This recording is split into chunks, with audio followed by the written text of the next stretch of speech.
Lately, men have been repeating this stat that about 30% of all pregnancies are paternity fraud cases. A sister now claims men are taking that number out of context. She then sneak disses men's ability to analyze the numbers, as if women are better. But is she right? What am I referring to? Back in April, TikTok user Ayurvedic Naturals, that name sounds Hindu, but she looks like a sister, but oh well, so be it. She posted a video criticizing men for not understanding the statistical context between the often repeated stat that I just mentioned, that roughly a third of all children born to a couple are not the fathers. She goes on to make a pretty good case about the importance of context. Paternity fraud. So I wanted to talk about this because this seems to be the new buzzword that BMs are using to scream to the top of the world that women are deceiving men when it comes to the paternity of their children. So I looked into the actual data, and then of course, you know, your girl is gonna come with the receipts as well as provide context behind the stats that they regurgitate, but they never provide the context in which those stats were generated. I agree with her for the most part, though at the end, she does what a lot of modern women do. She low-key disses men. Watch the rest of the video for my response. I actually minored in math and took a few stat classes, and I'm pretty good in STEM careers right now all my adult life, so I'll provide my reaction to her. What I do agree with is her premise that a group of men seeking a paternity test is not the same statistical sample as the population of men at large. She asserts that the motivation for these men seeking such tests excludes them from representing all men who have children. So the general pool of men have no reason or suspicion to get a paternity test. In other words, men who seek paternity tests usually have a reason or suspicion of infidelity or 304 behavior. I actually agree with that for the most part. What I think she may overlook is that more and more men just get the test as a precaution because, especially given all that is at stake for men in countries that financially penalize men. We men realize that regardless if we love her or not, we are not with our women every hour of every day or even every day. We're not there on girls' night out or girl trips. So just like we get car insurance in case of accidents, we need paternity tests to make sure the child is ours. It's just business. So some paternity tests are needed for guys who didn't even smash the woman, yet the government forces the man to pay child support anyway. Consider the controversial 2010 California Supreme Court decision to force a homeless man to pay child support despite the fact that the woman completely lied in order to collect the man's share of his deceased mother's estate. He was a total stranger to her. 2 years before that horrible court decision, a paternity test proved he wasn't the father. He, along with his sister, who's also heir to the mom's estate, told the court that this strange lady didn't even serve him any kind of notice of paternity or child support petitions. Even the lady's son, you know, the one who accused him, who was grown by now, said his mother lied to him his whole life and that he knew the innocent victim was not his father and that his mother was a monster for doing this to this man. The lady even lied and said the guy did physically bad things to her, even though he never knew her. This is their playbook, gentlemen. You know, the whole DA thing, the whole, domestic, what. But nope, California didn't want to be on the hook for paying her, so they still required him to pay back child support going back to 1991 in the amount of tens of thousands of dollars. The guy's sister, who I'm talking about, her name's Veronica, tried to fight back by not paying the woman a dime, declaring bankruptcy. But the court ruled she could not discharge the debt. About $38,000 in child support and another $7,500 in attorney's fees. Wow. There was nothing he or his sister could do about the fraud but pay up. Gentlemen, I highly suggest you look up Tate versus Wilborn in California. Links below or on our website. This case alone makes you shudder at the fact that if some woman hears that you got an inheritance, a complete stranger, she can use the modern woman playbook to hatch a fraudulent scheme to drag you in court and claim you're the father.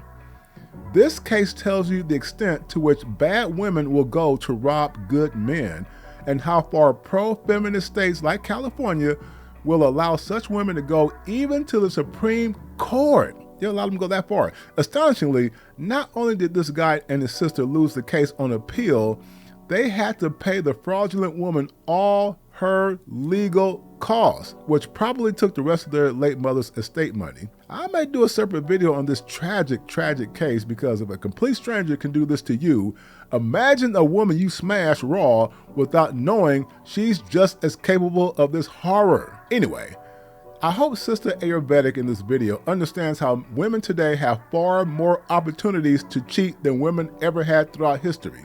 If you go back, say 120 years ago, cars were not in widespread use. International travel was done by ship, and even that was expensive. There was no widespread telephone use, and of course, no internet. If a woman cheated back in those days, the guy she cheated with was usually in a small circle of people in town, so cheating opportunities were limited. Paternity fraud did exist back then, but was not common. Today, as we know, it is far easier for women to cheat, and the financial stakes for putting the more financially stable guy down as the father are significant. Modern women love them some dusty bad boys when they cheat. But when they get pregnant by them, who do you think they will record as the father? The dusty guy who makes $25,000 a year, let's say, or her boyfriend or husband who makes $125,000 a year? I think we all know the answer. But it all comes down to the ethics and honesty of the woman. The love of money is the root of all evil, and I seriously doubt most women will want to mess up a good thing or their bag with the wealthier guy in their kids' lives. That brings me back to our statistical sister. She challenged men to bring context and receipts before repeating paternity fraud stats. Make sure you look into the data yourself and find out the context behind these stats that they're quoting, because a lot of them just don't know how to read graphs and data. Stop it. Get some help. I agree with that. As I said, there's nothing terribly wrong with her line of thinking per se, but let's allow well-respected statisticians and publications to weigh in here. In 1999, the American Association of Blood Banks, or AABB, did a study of DNA paternity tests nationwide and found that 30% of those tests showed the man was not the father. Now, did all of those negative tests prove intent to defraud? Not necessarily.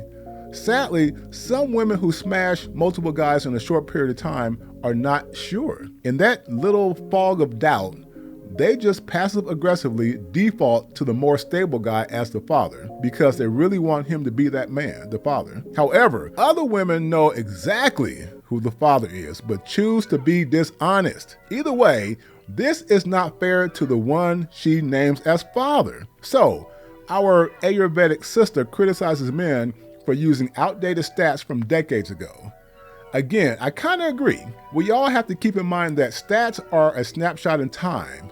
So this 1999 study was true for 1999, but may have changed the following year. Think about it. People are constantly smashing out there, so it's hard to know any exact figures. However, I think that given the prevalence of social media since the 2000s, I wouldn't be surprised if the number of paternity fraud cases has increased. She wants us to assume that they are lower than we think, but there's not much proof to that either. One 2006 study in the Transfusion Journal, owned by the same AABB group, by the way, says that nearly 300,000 paternity tests are done annually. How do we know whether or not these men represent a cross-section of all men? We don't, with any certainty, as the study suggests. We don't know much about how well we can guess the test results based on men's backgrounds. Thus, the goal of AABB was to study the kinds of men who take these tests and see if we can predict the results based on their ethnicity and age. That's the best we can do. So they looked at a national database of nearly 10,000 tests and used a statistical method called multiple regression. What they found was that about 72% of the time, the test showed that the man was not the father. This means that 28% were not the father. This percentage didn't change a lot between racial or ethnic groups. Older moms were a bit more likely to have the test confirm the man as the dad. Interestingly, if the mom was from Europe and said the dad was from a different background, they were less likely to be correct about who the father was. Brothers who like vanilla. This seems to suggest that as of this 2006 study, sisters were at least slightly more likely to be accurate. What conclusions can we draw from this? As gentlemen, we have to be rational and stick to the facts as we know it. In 1999, once again, 30% of paternity tests came back negative. In 2006, it was 28%. That's a 2-point difference over 7 years. If it went down 2 points, then could it have gone up in any of those years? Yes, indeed. Another major transformative factor in society is the increase in the use of online dating and social media since 2006, especially over the past few years. Now, the first 2 years of the pandemic kept people indoors, remember? So we can hypothesize that chances of paternity fraud drastically decreased since couples were stuck with each other, right? But outside those outlier years, it is my hunch that paternity fraud scenarios increased with increases in social media technology and the ease of hookup culture fostered by Tinder, Bumble, and similar hookup dating apps. Regardless, it is foolish for women to smash guys raw in a short period of time, and it is equally foolish for guys to smash raw knowing you risk 18 years of financial hell. I think married women who let guys hit it raw are simply outrageous. If you're gonna get a sneaky link, at least make sure he wraps it up, married ladies. Dang. All right, I'm done here. Like I said, I think Sister Ayurvedic is mostly correct, but she should have left the shaming language out of it and let the facts speak for themselves. Also, trends are constantly changing, and a seismic societal shift triggered by social media technology is enabling promiscuous behavior more than ever. So the chances of paternity fraud are likely to increase along with it, though there are no tangible facts to prove that. What are your thoughts?